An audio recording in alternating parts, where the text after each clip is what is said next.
రోజు రోజుకు వేడెక్కుతున్న రాజకీయం మహేశ్వరం నియోజకవర్గంలో ఇంకెక్కడుంది బీఆర్ఎస్ పార్టీ అంటున్నోళ్ళకి మరి ఈరోజు ఘాటుగా సమాధానం ఇవ్వడానికి నేను సైతం అంటూ మరి రంగారెడ్డి జిల్లా కందుకూరు మండల్ అగర్మియా గూడ గ్రామానికి చెందినటువంటి మరి నాయకులు మనతో పాటు ఉన్నారు. అన్న నమస్తేనే. నమస్తే. ఏ పేరు నీ పేరు? నా పేరు భూపాల్ రెడ్డి. ఏం చేస్తుంటే అన్న? నేను మాజీ సర్పంచ్. మరి ఏంది ఈరోజు ఇంతమందిని తీసుకొని మరి ఎమ్మెల్యే క్యాంప్ కార్యాలయానికి వచ్చినాం? ఇంతకీ అందరూ ఎవరు? ఇంతమందిలో కొంతమంది బీజేపీ ఉంటారు, కొంతమంది కాంగ్రెస్ ఉంటారు, కొంతమంది బీఆర్ఎస్ ఉంటారు. కాకపోతే ఈమె అమ్మగారు చేసిన మంచి పనుల వల్ల ఇవాళ మేము పిలవంగానే మా గ్రామం నుంచి 150 మంది ఇక్కడికి రావడం జరిగింది. 150 మంది. అందులో దాదాపు 100 మంది పైన కండువా కప్పుకొని పార్టీలో జాయిన్ కావడం జరిగింది. ఎందుకంటే ఆమె చేసిన అభివృద్ధిని చూసి అలా మాకు తండాలుగా మా ఎమ్మడి రావడం జరిగింది. నువ్వు ఇంతకు ముందుకు ఏ పార్టీలు ఉన్నావు, ఇప్పుడు ఏ పార్టీలు ఉంటున్నావు? నేను 5 సంవత్సరాలు ఉప సర్పంచ్గా చేసిన. ఏ పార్టీ నుంచి? ఒక 2.5 సంవత్సరాలు అమ్మ సమక్షంలో హోమ్ మినిస్టర్ ఉన్నప్పుడు చేసిన. 2.5 సంవత్సరాలు 2013లో నేను ఉప సర్పంచ్ని అయినా. ఆ తర్వాత కొంచెం అనుమాన కారణాలలో వేరే పార్టీలో బీఆర్ఎస్లో చేరాను నేను. ఓకే. బీఆర్ఎస్ చేరినాక కూడా బీఆర్ఎస్లో కంప్లీట్ చేసిన. మళ్ళీ ప్రజలందరూ నన్ను ఆశీర్వదించి, నేను అన్ని చేసిన పనులకు నేను ఆశీర్వదించి నన్ను మళ్ళా సర్పంచ్గా ఎన్నుకున్నారు. అమ్మ సమక్షంలో మళ్ళీ సర్పంచ్గా నేను అయినా. ఆమె ఇచ్చిన నిధులతోని ఊరును ఒక డెవలప్మెంట్ అంటే ఒక రేంజ్లో తీసుకుపోయినా. ఏది అడిగితే అది నాకు కాదన లేకుండా నేను అడిగిన వస్తువు నేను కూడా వదిలిపెట్టాను. నువ్వు ఇయ్యాలంటే నేను నీటికి వెళ్ళని చెప్తా. అంత పట్టుబట్టి నేను ఎన్నో చేసిన. నన్ను సర్పంచ్గా ఎన్నుకున్నందుకు కూడా నా గ్రామంలో ఒక మశాన వాటిక చిన్నగా ఉంటే ఓన్లీ బీసీలకే ఉంది. అది రెడ్డిలకు లేదని చెప్పి నేను ఒక 10 గుంటల ల్యాండ్ కూడా ఆ మశాన వాటికి డొనేట్ చేసిన. ఇవాళ దానికి చుట్టూ కాంపౌండ్ వాల్ పెట్టించి ఒక బోర్ వేయించిన, ఒక ట్రాన్స్ఫారం పెట్టిన, ఒక మోటార్ పెట్టిన, అన్ని విధాల ఊరును డెవలప్ చేసినందుకే ఇలా నాకు ఇంతమంది ఆదరణ ఉంది. నన్ను నమ్మి ఇంతమంది నా ఎమ్మడి రావడం జరిగింది. ఇప్పుడు మహేశ్వరం నియోజకవర్గం కందుకూరు మండలంలో ఎక్కడో చూసినా కూడా సర్పంచ్ ఎలక్షన్స్ జరుగుతున్నాయి కదా. సర్పంచ్ ఎలక్షన్స్ లో భాగంగా మీ బీఆర్ఎస్ పార్టీ నుంచి మరి ఎవరు నిలిచారు, ఎట్లుంది? మా బీఆర్ఎస్ పార్టీ నుంచి మేమేమనుకున్నామంటే, నేను ఇంత చేసిన ఇంకా కొన్ని ఏమన్నా ఉంటే గ్రామంలో మంచిగా చదువుకున్న వ్యక్తి, మంచిగా చురుకైన వ్యక్తిని నిలబెట్టాలని నేను కోరుకొని ఈ అబ్బాయి ఏం చేశాడంటే ఒక కలెక్టర్ రేంజ్లో ఉన్నాడు. కలెక్టర్కు కొంచెం మిస్ అయిపోయిండు. అయితే అయిపోయినాక ఆ అబ్బాయి ఏం చేస్తుండే ఇప్పుడు అంటే, ఒక కలెక్టర్ చదివే వాళ్ళకు కోచింగ్ తీసుకున్న వాళ్ళకు కోచింగ్ సెంటర్ పెట్టుకున్నాడు. కోచింగ్ సెంటరే కలెక్టర్ ఇప్పుడు చదివే వాళ్ళకు ఆ కోచింగ్ సెంటర్ పెట్టుకున్నోడిని కూడా ఆ అబ్బాయిని తీసుకొచ్చి మన ఊరు బాగుపడుతుంది, ఎక్కడైనా నలుగుట్లో పోయినప్పుడు ఎక్కడైనా మాట్లాడే శక్తి ఉంటుంది. కలెక్టర్ రేంజ్లో ఉండంటే కొంచెం మైండ్ షార్ప్ ఉంటుంది. అట్లాంటి అబ్బాయిని మనం గ్రామానికి ఎన్నుకుంటే మన గ్రామం ఇంకా ముందు బాగుంటుంది. మన గ్రామం చాలా వెనుకబడిపోయి ఉండే. అంటే నేనేమంటున్నా అంటే, మీ గ్రామం నుంచి ఇంక ఇప్పటి వరకు నామినేషన్ వేసేటోళ్ళే లేరా మరి బీఆర్ఎస్ పార్టీ నుంచి? బీఆర్ఎస్ పార్టీ నుంచి వేస్తానికి మస్తుగా ఉన్నారు. కానీ మేము డిసైడ్ చేసుకున్నాం, ఈ క్యాండిడేట్ అయితే మన ఊరిని బాగు చేస్తాడు, ఈ క్యాండిడేట్ అయితే మన ఊరికి బాగు చదువుకున్నాడు, మంచిగా ఏదైనా మాట్లాడగలుగుతాడు, ఏదైనా చేయగలుగుతాడు. మన కాంగ్రెస్ వాళ్ళు వచ్చి అద్రగణంగా మా ఊరి నుంచి 300 ఫీట్ల రోడ్ వేస్తుండే. పాపం ఒక 3-4 నెలలు బాగా కష్టపడ్డాడు. కలెక్టర్ దానికి పోయిండు, మినిస్టర్ దానికి పోయిండు, అందరు దానికి పోయిండు. అంతా చాలా బాధపడ్డాడు. తెలివి ఉన్నది, మంచి ఊరును డెవలప్ చేస్తాడు అనే ఒక సంకల్పంతో నిలబెట్టిన నేను. ఇప్పటిదాకా మరి గ్రామానికి చెందినటువంటి వ్యక్తి మనతో పాటు, మరి అదే గ్రామానికి చెందినటువంటి వ్యక్తి మా గ్రామం నుంచి చదువుకున్నటువంటి ఒక వ్యక్తులని మరి వాళ్ళని శక్తులుగా మార్చి రాజకీయంలోకి తీసుకొస్తే మా గ్రామాన్ని అభివృద్ధి పదంగా తీసుకునే అవకాశం ఉందని చెప్పేసి మరి ఇద్దరు భార్యాభర్తలు కూడా మనతో పాటు ఉన్నారు. వారి మాటలు తెచ్చుకునే ప్రయత్నం చేద్దాం. మేడం నమస్తే. నమస్తే. ఏం పేరు మేడం మీ పేరు? నా పేరు శివరంజని శ్రీకాంత్. ఎట్లున్నారు మేడం? బాగున్నారు. చెప్పాలి మరి ఈరోజు మొదటిసారి మీ లైఫ్లో భాగంగా ఎడ్యుకేషన్ పర్సన్స్ అయినా ఈరోజు రాజకీయంలోకి వచ్చి ఈ కడ్డు వేసుకొని ఈ పార్టీ తరఫు నుంచి సేవ చేయాలి అనే లక్ష్యం అసలు ఎందుకు తీసుకురు, అసలు ఎందుకు రాజకీయంలోకి రావాలనిపించింది? సో ఇప్పుడు రాజకీయంలో ఎందుకు రావాలి, ఇప్పుడు సర్పంచ్గా నాకు ఒక అవకాశం అవకాశం దొరికింది. అది ఎప్పుడు మనం ఒక ఎడ్యుకేటెడ్ పర్సన్స్గా మనం ఎడ్యుకేటెడ్ పర్సన్స్ వచ్చి దాంట్లో వెళ్తే అది ఇంకా ఎలా చేయొచ్చు, ఇంకా మంచిగా ఎట్లా డెవలప్ చేయొచ్చు, ఒక రియాలిటీని బుక్లో చదువుకున్నది కాకుండా అది రియాలిటీగా చెయ్యాలి అని అంటే దానికి ఒక వజ్రహస్త్రం పాలిటిక్సే అనుకుంటున్నాను నేను. సో అందుకని వస్తున్నాను. ఇంతకీ ఏం చదువుకోరు మేడం మీరు? నేను బీటెక్ చదువుకున్నాను. బీటెక్. నేను ఒక యూపీఎస్సీ ట్రైనర్ కూడా. సో రైట్, ఒక బీటెక్ చదువుకున్నటువంటి విద్యావంతురాలని సేవ చేయడానికి అయితే సిద్ధంగా ఉన్నాను. మరి ఏదేమైనా కూడా ఒక మహిళలకు అంటే ఇంటైన్ ఉంటేనే కదా ముందుకు ఎడిది. రైట్, మరి మేడం వాళ్ళ సార్ కూడా. సార్ నమస్తే. నమస్కారం మీ అండి. పేరు? నీరటి శ్రీకాంత్. శ్రీకాంత్ రెడ్డి గారు ఎట్లున్నారు? బాగున్నామండి. చెప్పాలి మరి ఎందు గురించి ఎడ్యుకేషన్ నుంచి రాజకీయం వైపు రావాలని? నేను ముఖ్యంగా యూనివర్సిటీలో ఎంటెక్ చేశాను. తర్వాత యూపీఎస్సీ ప్రిపేర్ అయ్యాను. త్రుటిలో కొంచెం తప్పింది. నా ఇప్పుడు యూపీఎస్సీ ఎవరైతే ఐఏఎస్కి ప్రిపేర్ అవుతారో వాళ్ళకి కోచింగ్ ఇస్తాను. ఇది నా వృత్తి. కానీ మేము బలంగా నమ్మేది ఏంటంటే మేము చదువుకున్నటువంటి సబ్జెక్టు రాజకీయాలకు వెరీ అనుబంధంగా ఉంటుంది. సో మేము చదువుకున్న ఇప్పుడు ఒక ఆఫీసర్గా మేము సేవ చేద్దాం అనుకున్నాం. కానీ అవకాశం కోల్పోవడం వల్ల రాజకీయంగా అయినా మేము ప్రజలకు సేవ చేయాలని ఒక దృఢ సంకల్పంతో రాజకీయాలకు రావాల్సి వస్తుంది. ముఖ్యంగా ఈ పార్టీలోకి రావడానికి గల ప్రధాన కారణం అంటే ఆ రోజు ప్రాణాలకు తెగించి తెలంగాణ గుప్పెడు మంది కూడా లేనటువంటి ప్రజల మద్దతుతోటి మొత్తం తెలంగాణ సాధించి పెట్టిండు కేసీఆర్. ఆ తర్వాత ఆయన వారసుడు కేటీఆర్ గారి ఆలోచన విధానం నాకు చాలా దగ్గరగా అనిపించింది. ఆయన ఆలోచన విధానం తెలంగాణ రాష్ట్రం ఎలా ఉండాలి, తెలంగాణ సంస్కృతి ఎలా ఉండాలి, తెలంగాణ సాంప్రదాయం ఎలా ఉండాలి, తెలంగాణ యువకులు ఎలా ఉండాలి, తెలంగాణ మహిళలు ఎలా ఉండాలి, వాళ్ళకంటూ ఒక విజన్ ఉన్నటువంటి నాయకులు. ఎందుకంటే తెచ్చింది వారే కాబట్టి దాన్ని నిలబెట్టాలనే ఒక ఆలోచన వాళ్ళకి తండ్రి దగ్గర తనయుడు కాబట్టి ఆయన ఆలోచన విధానం కేటీఆర్ గారి ఆలోచన బాగా నచ్చుతాయి. రెండోది మా మేడం గారు సవితమ్మ గారు ముఖ్యంగా ప్రజానాయకురాలు. పొద్దున్న నుంచి ఆమె ఎప్పుడు పడుకుంటారో తెలియదు కానీ పొద్దున్న నుంచి పొద్దుమికి దాకా జనాలలోనే ఉంటారు, జన సమస్యల నుంచి ఉంటారు. సో ఇలాంటి మంచి నాయకుల పట్ల మనం ఉంటే వీళ్ళకి వెన్నుదన్నగా మనం ఉంటే వాళ్ళు ఇంకా ముందుకు వెళ్ళాల్సిన అవసరం ఉంది. వాళ్ళు ముందుకు వెళ్తే మనము ముందుకు వెళ్తాం, మన గ్రామం ముందుకు వెళ్తాం అనే ఒక సదుద్దేశంతో బీఆర్ఎస్ పార్టీని నేను చూజ్ చేసుకోవడం జరిగింది. సో ఫైనల్గా మరి ఇప్పుడున్నటువంటి రాజకీయంలో భాగంగా అంటే ధీటుగా చాలా మంది ఏమంటారు అంటే బీఆర్ఎస్ ఎక్కడుంది, పార్టీకి అవకాశం వెళ్ళి అంటారు. దానికి మీరు ఏం సమాధానం చెప్తారు? బీఆర్ఎస్ ఎక్కడుంది అంటే నేను బలంగా చెప్పగలను, ప్రజల గుండెల్లో ఉంది. అది ప్రజల ఆత్మ. అది బీఆర్ఎస్ని ఎవ్వరు తూర్చిపెట్టలేరు. ఎందుకంటే తెలంగాణకు ముందు మన జీవితాలు ఎలా ఉన్నాయి, తెలంగాణ వచ్చిన తర్వాత మన జీవితాలు ఎలా ఉన్నాయి. ఒక తెలంగాణకు ముందు మన యొక్క ఇంట్లో ఆదాయం ఎంత ఉండింది, తెలంగాణ వచ్చిన తర్వాత ఆదాయం ఎంత ఉందని చూస్తే ఈరోజు రంగారెడ్డి జిల్లాలో అరౌండ్ 9 లక్షల పర్ క్యాపిటల్ ఇన్కమ్ తలసరి ఆదాయం ఒక కుటుంబంలో వస్తుందంటే అది తెలంగాణ వచ్చిన తర్వాత పుణ్యమే తప్ప తెలంగాణ పార్టీని ఎవ్వరు కూడా ప్రజల హృదయాల్లోంచి తీసుకెళ్లలేరు. ముఖ్యంగా మా మహేశ్వరం నియోజకవర్గంలో సబితమ్మని ప్రజల గుండెల్లోంచి ఎవ్వరు ఎంతమంది సాయశక్తుల కృషి చేసిన ఆ సబితమ్మను మేము తొలగించుకునే ప్రసక్తే లేదు. సో ఫైనల్గా మీరు నిలబడ్డారు, ప్రజలు మీకు ఓట్లు వేసిరు, గెలిచిరు. మీ గ్రామం గురించి మీరు చేయాల్సినటువంటి పనులు ఏంది, అసలు ఏం చేద్దాం అనుకుంటున్నాం? ముఖ్యంగా నేను బలంగా నమ్మేది ఏంటంటే ఒక కుటుంబంలో పిల్లలు కనుక చదువుకుంటే ఆ కుటుంబం డెవలప్ అవుతుంది. సో చాలామంది ఈరోజు నాకు మా ఊర్లో ఉన్నటువంటి అన్నదమ్ములను చూస్తే వాళ్ళు చేసే 25-30 వేల జీతంలో సగం జీతము ప్రైవేట్ స్కూళ్ళల్లో జాయిన్ చేస్తున్నారు. దానివల్ల వాళ్ళ కుటుంబ ఆదాయం తగ్గుతుంది. ముఖ్యంగా నేను ఫోకస్ చేయాల్సింది ఏంటంటే ఆ పిల్లల్ని ప్రైవేట్ స్కూళ్ళకి ధీటుగా గవర్నమెంట్ స్కూల్ని డెవలప్ చేయాలి. మా ఊర్లో ప్రతి పిల్లోడు గవర్నమెంట్ స్కూల్లోనే చదవాలి. అదొకటి. దానివల్ల ఏమవుతుందంటే ఇంట్లో ఉపాధి పెరుగుతుంది. వాళ్ళకు ఇంట్లో ఆదాయం పెరుగుతుంది. ఆదాయాన్ని వేరే రకంగా ఇన్వెస్ట్ చేసి అట్లా అభివృద్ధి జరుగుతుంది. ఇక్కడ ఫ్రీ ఎడ్యుకేషన్ వస్తుంది. రెండోది ముఖ్యంగా అమ్మలు ఉన్నారు, వాళ్ళందరూ కూడా కొంతమంది ఏజ్ గ్రూప్ ఉంటారు. ఎట్లా అంటే 20 నుంచి 40 ఏజ్ గ్రూపు వాళ్ళటు పూర్తిగా వ్యవసాయం చేయలేని పరిస్థితి, ఇటు బయటికి వెళ్ళలేని పరిస్థితి. వాళ్ళకంటూ ఒక చిన్న పరిశ్రమ లాంటి ఒక కుటీర పరిశ్రమలాగా పెట్టి వాళ్ళు ఒక 4 గంటలు 5 గంటలు వాళ్ళు పని చేసుకున్నారు అనుకోండి, వాళ్ళు ఒక హ్యాపీ ఎన్వైర్న్మెంట్లో ఎలాంటి ప్రెషర్ లేకుండా ఒక హ్యాపీ ఎన్వైర్న్మెంట్లో వర్క్ చేసుకుంటే దానికి ఒక 4 పైసలు వస్తే అది కూడా కుటుంబానికి ఆదాయం పెడుతుంది. అది ముఖ్యంగా ఇది. ఇంకోటి మనం ఏదైతే కలలు కంటున్నటువంటి 2047 విజన్ ఏదైతే ఉందో, అభివృద్ధి భారత్ ఏదైతే అంటున్నామో అందులో యువకుల పాత్ర చాలా కీలకమైన పాత్ర. కానీ అన్ఫార్చునేట్లీ ఏమవుతుందంటే ఆ యువకుల యొక్క శక్తి నిర్వీర్యం అయిపోతుంది.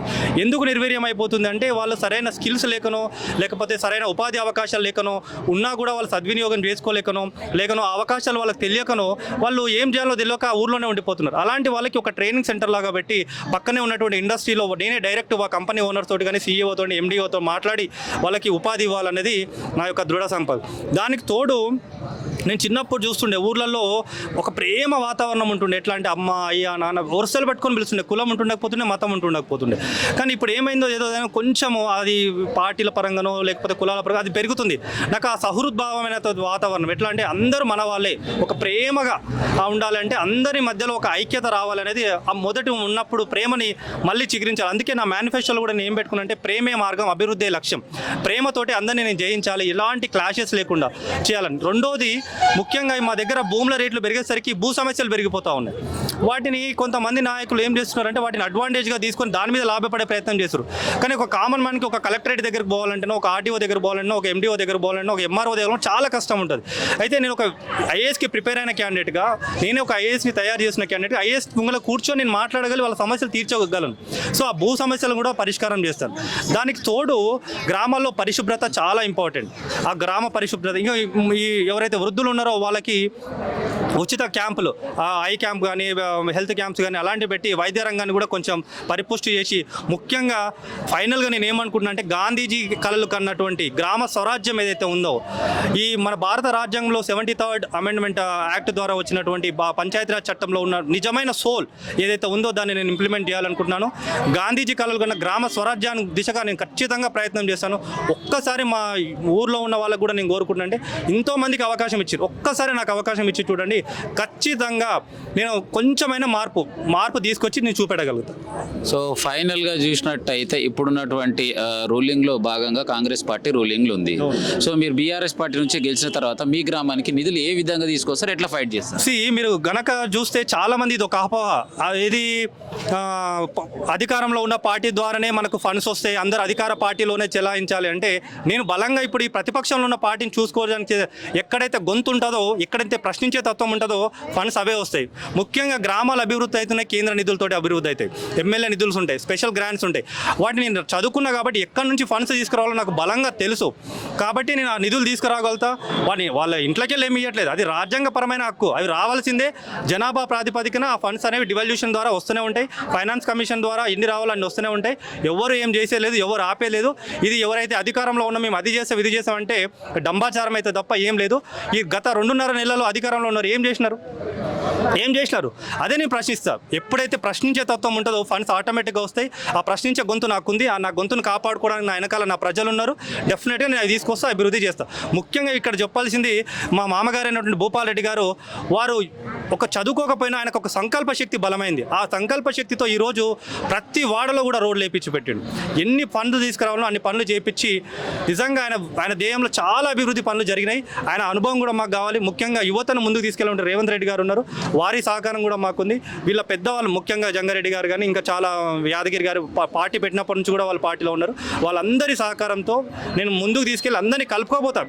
పార్టీల పరంగా నేను విచ్ఛిన్నం చేయదలుచుకోవాలి. గ్రామ వాతావరణం అందరినీ కలుపుకోపోయి మా ఊరికి ఏ సక్క వింటో అదే రకంగా నేను ముందుకు తీసుకెళ్తాను. ఫైనల్గా టీవీ చూస్తున్న మీ గ్రామస్తులకు ఏం చెప్తాం? ఒకటే, మీరంతా వినుంటారు, నా ఆత్మ మీకు అర్థమై ఉంటుంది. ఎంతోమందికి ఓటేశారు. ఒక్కసారి ఉన్నత విద్యావంతుని ఓటేయండి. ఊరి స్థాయి రాజకీయాలు ఎలా ఉంటాయో దానికి విభిన్నంగా నేను చేసి అందరినీ కలుపుకోయే ప్రయత్నం చేస్తా. ముఖ్యంగా యువకులారా, మీరు ఒక్కసారి ఆలోచన చేయండి, మనసు పెట్టి ఆలోచన చేయండి. మీ మనసులో నేను ఉన్నా, అది బయటకు తీసుకొచ్చే ప్రయత్నం చేయండి. ఏ కులం పేరుతోటో పార్టీ పేరుతోటో ఆగం కావద్దు. నన్ను ఆశీర్వదించండి. మీ అందరినీ కలుపుకోపోతా. మీకు సరైన మార్గనిర్దేశం మాత్రం నేను చేస్తాను. రైట్, చూసిరు కదా శివరంజని శ్రీకాంత్ గారు మనతో మాట్లాడుతూ ఏది ఏమైనా కూడా గ్రామస్తులకు మరియు మా గ్రామాన్ని అభివృద్ధి చేసుకోవడానికే నేను చదువు వైపు నుంచి రాజకీయం వస్తున్నారు, మరి ఒక్కసారి అవకాశం ఇవ్వండి అంటూ మన ఛానల్తో తెలియజేయడం జరిగింది. కెమెరామెన్ సైతం మీ జర్నలిస్ట్ గొంగడి సీనన్న ఉంటామని. ఎక్కువ మాట్లాడలేను, నాకు బాగా గొంతు పోయింది. ఒక 2 రోజుల నుంచి జ్వరం జలుబుతోని. మీకు అందరికీ నమస్కారం. వేదిక మీద ఉన్న సర్పంచ్, మాజీ సర్పంచ్, గ్రామ పెద్దలందరికీ కూడా, మండలం నుండి వచ్చిన లక్ష్మణరెడ్డి గారు, సురేందర్ రెడ్డి గారు, శంషుద్దీన్ మాట్లాడున్నారు. సరే, మీ సర్పంచ్ గారు, మీ ఉప సర్పంచ్ గారు అందరికీ కూడా, ముందు అగర్మియాగూడ నుండి వచ్చిన మా అక్క చెల్లెళ్ళకి, గ్రామ పెద్దలకు అందరికీ కూడా చేతులు జోడించి నమస్కరిస్తున్న పేరు. చాలా సంతోషం. సర్పంచ్ ఎలక్షన్స్ అయినప్పటి నుండి ఎవరి గ్రామంలో వాళ్ళే మాట్లాడి, ఎవరి గ్రామంలో వాళ్ళే క్యాండిడేట్ని పెట్టుకొని మీరు గెలిపించుకొని తీసుకురండి అని చెప్పారు అందరికీ. సరే, అందరు కూడా అట్లే చెప్పారు. కానీ ఈరోజు మీరు వచ్చిందంటే సర్పంచ్ని గెలిపించుకొని వచ్చినట్టు అనిపిస్తుంది నాకు. మొత్తం ఊరంతా కదిలి వచ్చిన్నారు మీరు. సో సంతోషం. ఇక్కడ కూర్చొని నేను ఆలోచిస్తున్నా, 16 ఏళ్ళ కింద నేను అగర్మియగూడకు వచ్చినాను ఎలక్షన్లో. 16 ఏళ్ళ కింద వచ్చినప్పుడు అగర్మియగూడ ఎట్లా ఉంది, ఇప్పుడు ఎట్లా ఉందని తమ్ముని అడుగుతున్నా, ఎట్లుంది నాయన అని. అన్ని సీసీ రోడ్లు అయిపోయినాయి మేడం, ఇప్పుడు వచ్చిన సర్పంచ్కి ఏదో చిన్నగా పని ఉంటుంది, మొత్తం చేసి పెట్టండి మా సర్పంచ్ సాబు, మొత్తం చేసినామని చెప్తున్నారు. చాలా సంతోషం అనిపించింది. ఎందుకంటే ఆ రోజు చిన్న చిన్న రోడ్లతోని, రోడ్లు లేక, నల్ల నీళ్ళు సరిగ్గా రాక, కేసీఆర్ వచ్చిన 10 ఏళ్ళల్లో ఇంటింటికి నల్ల పెట్టి, నల్లతో నీళ్ళు ఇచ్చి, ఊళ్ళో కూడా అన్నీ చేయాలని, శ్మశాన వాటిక కడికెళ్ళి ఉండాలని, ఊళ్ళో ప్రతి ఊళ్ళో గ్రామ పంచాయతీ ఉండాలి, ప్రతి ఊరికి ఒక ట్రాక్టర్ ఉండాలి, ప్రతి ఊళ్ళో ఒక శ్మశాన వాటిక ఉండాలి.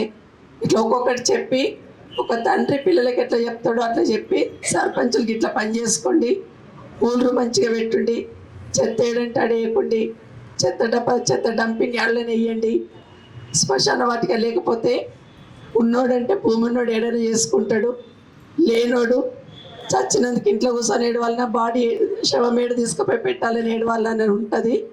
కాబట్టి అందరికి ఒకటే శ్మశాన వాటిక పెట్టండి. ఇట్లా ఒకటి చిన్న కొడుకులకు చెప్పినట్టు ఒక్కొక్కటి చెప్పి కేసీఆర్ గారు ఊళ్ళన్నీ బాగా చేసిండు పోయిన 5 సంవత్సరాలు. అవునా కదా? ట్రాక్టర్ ఇప్పించిండు, ఎవరికైనా పని ఉందంటే నీళ్ళు కష్టం లేకుండా చూసిండు, అన్నీ కూడా ఒకటి మంచిగా చేసుకొచ్చిండు. ఊళ్ళు పట్టణం కన్నా ఊళ్ళు నీటుకున్నాయి ఇప్పుడు. లేకపోతే అంతకుముందు ఏం చేస్తుంటే మనము ఊళ్ళో చెత్త అంతా తీసుకుపోయి ఊరు బయట పడేస్తుండే, ఊరు బయట ఊళ్ళకి వెళ్ళి వస్తున్నప్పుడు ఊళ్ళో బయట చెత్త సాగుతాని చెప్తుండే, వాళ్ళు అక్కడికి వెళ్ళిపోదామంటే అక్కడ కూడా చెత్తనే ఉంటుండే, ఊళ్ళో బయట అయితే వేస్తుండే. ఇప్పుడు అట్లా లేకుండా ఆరోగ్యాలు మంచిగా ఉండాలంటే మంచి నీళ్ళు ఉండాలి, చెదారం రోడ్ల మీద ఉండొద్దు అని ఒక మంచిగా సర్పంచ్లకు ఒక పని నేర్పించండు కేసీఆర్ గారు.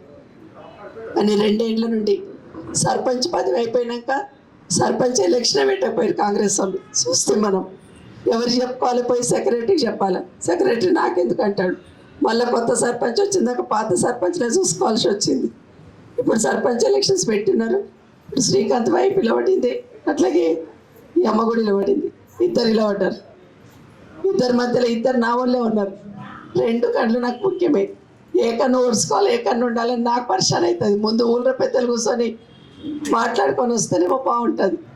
నిన్ననే శంషాబాద్లో సర్పంచ్ ఎలక్షన్స్ అయినాయి. ఒక ఊళ్ళో ఒక సర్పంచ్ అవతలైనా 10 ఓట్లతో గెలిచిండు. మనోళ్ళు ఎందుకు ఓడిపోయిండు అని అడిగిన, మనోళ్ళేమో 3 పోటీ చేసిండట, ఆయన ఒక్కడున్నాడట, ఆ ఒక్కరి మీద మనోడు 10 ఓట్లతో ఓడిపోయాడు. బట్ ఇట్లా అవుతుంది, ఒక్కరే ఉండండి ప్రతి ఊళ్ళో అని అందరికి సంధాయించి చెప్తా ఉన్నా. ఇక్కడ కూడా ఇప్పుడు మీ పెద్ద మనుషులను కూర్చోబెట్టి మాట్లాడతాను. ఎవరైతే అనుకుంటామో వాళ్ళని గెలిపించి పంపించమని మీకు అందరికీ చేతులు జోడించి పెట్టుకుంటున్నాను. ఎందుకంటే నాకు కూడా గవర్నమెంట్తో కొట్లాడాలంటే నాకు నేను చెప్తే పని చేసే వాళ్ళు ఉండాలి. నేను ఒకటి చెప్తే ఊళ్ళో ఒకటి పని చేస్తే కష్టమవుతుంది, లేదంటే ఊళ్ళో సగ పని చేయకపోతే కష్టపడేది మీరు. కాబట్టి మా నాన్నని గెలిపించి నాకు పంపిస్తే నాకు ఇంకా బలం అవుతుంది. నన్ను గెలిపించి నాకు బలం వచ్చింది. వీళ్ళని గెలిపించి పంపిస్తే, సర్పంచ్లను ఎంపీటీసీలను గెలిపించి పంపిస్తే నాకు ఇంకా బలం అవుతుంది కొట్లానికి, నా వెనకాల ఉన్నారని. కాబట్టి మీరు అందరికీ కూడా ఎక్కువ మాట్లాడాను. గట్టిగా మైక్ పట్టుకొని గట్టిగా మాట్లాడుతున్నాడు. ఎవరి బాబు ఇంత గట్టిగా మాట్లాడుతున్నాడు అని అడిగాను. ఏంటంటే రోడ్ల భూమి పోతుంది కదా, మా భూమి కోర్టు వలుకుతుంది, మేము బయట హైదరాబాద్లో ఏదో పని చేసుకుంటాము, భూమి కాపాడుకోవాలనేది భూమి అంతా తీసుకుంటే మేము ఎక్కడ ఉండాలి, నాది సరే ఇంకా పేద వాళ్ళు తీసుకుంటున్నారు, అర్ధ ఎకరా పావు ఎకరా ఉన్నది కూడా గుంజుకుంటున్నారు, వాళ్ళు ఎట్లా బతకాలని గట్టిగా మాట్లాడండి. సరే ఆ రోజు చూసిన అంటే ఆలోచన ఉంది, ప్రజలకు ఏం కష్టమవుతుంది ఏమొస్తుందని ఆలోచన ఉంది అని చూశాను. తర్వాత వీళ్ళ పొలం దగ్గరికి పోయినాను. వాళ్ళ పొలంలో వాళ్ళ పంట పండించినప్పుడు చూస్తే మంచి అంటే ఏమంటారు మందులు లేకుండా మంచి పంట పండించి స్వతహాగా తనంతలో తను ఎదగాలి, సమాజానికి ఉపయోగపడాలి, నాకు చేతనైన కాడికి అనే మాట ఆ రోజు ఈ అబ్బాయి కూడా చెప్పినాడు. సో ఇద్దరు మంచి క్యాండిడేట్సే. పెద్ద మనుషులతో మాట్లాడి ఎవరు వచ్చినా మనోళ్ళు ఖచ్చితంగా గెలిపించి పంపించమని మీకు అందరు కూడా మరొకసారి కోరుతున్నాను.